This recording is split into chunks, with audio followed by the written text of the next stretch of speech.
ঢিঙৰ কটগুৰিতো ঈদ উল ফিতৰৰ সমূহীয়া নামাজ সম্পন্ন।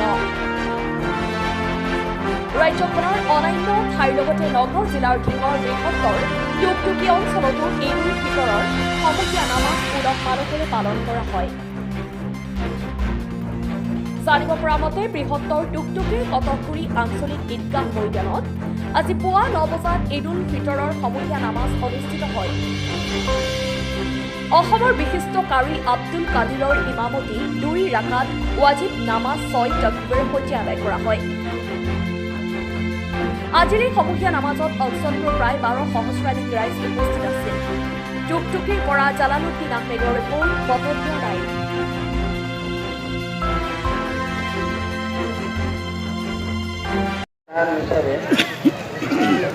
তবে ভাবে গান করতে পারবো বুধবার পরে যাওয়া অল্প সময় কেবল 4-5 মিনিট সময় রয়ে যাবে। বুধবার পরে যা কেবল 5 মিনিট সময় রয়ে যাবে। বিশেষ একটা আলোচনা জানা সবাই তো কিন্তু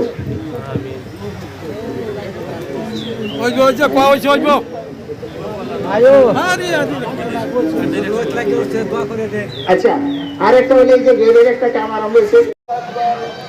لا إله إلا الله والله أكبر الله أكبر ولله الحمد الله أكبر الله أكبر لا إله إلا الله والله أكبر الله أكبر ولله الحمد الله أكبر الله أكبر لا إله إلا الله والله أكبر الله أكبر ولله الحمد।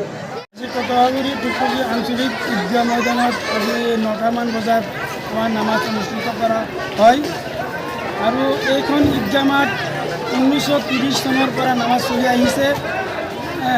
এইখন মাঠ বহুত পুৰণা ঈদগাহ মাঠ, মানে ঐতিহাসিক এখন ঈদগাহ মাঠ আৰু আগন্তুক কুৰবানী ঈদ আমাৰ 8:30 বজাত নামাজ অনুষ্ঠিত কৰা হ'ব। এইখিনিতে গণনা কৰিব হয়। আমাৰ পৰম্পৰাগতভাৱে যেহেতু আমাৰ কটগুৰি টুকটুকি আঞ্চলিক ঈদগাহ ময়দান, আমাৰ বছৰত 2টা ঈদ হয়, এটা হ'ল ঈদ উল আজহা আৰু ঈদ উল ফিতৰ। আজি আমাৰ ঈদ উল ফিতৰৰ নামাজ আমাৰ এই অঞ্চলৰ প্ৰায় 10-12 হাজাৰ মানুহে একেলগে আমি সমবেত হৈ নামাজ পঢ়িলোঁ। যিহেতু আমি এইটো মাহত, যিহেতু ৰমজান মাহ, এই মাহত আমি গোটেই এটা মাহ ৰোজা ৰাখি পবিত্ৰ ঈদ উল ফিতৰ দিনত আজি আমি ঈদগাহ ময়দানত গোটেই অঞ্চলৰ মানুহ একগোট হৈ আল্লাহৰ ওচৰত, ওপৰৱালাৰ ওচৰত আমি দোৱা কৰিছোঁ বিশ্ব শান্তিৰ কাৰণে, অঞ্চলৰ শান্তিৰ কাৰণে, যাতে আমি ভাতৃত্বভাৱে আমি বজাই ৰাখি আমি আমাৰ দেশখনক আগুৱাই নিব পাৰোঁ, তাৰে কামনা কৰি আজি ৰাজহুৱা দোৱা কৰা হয়।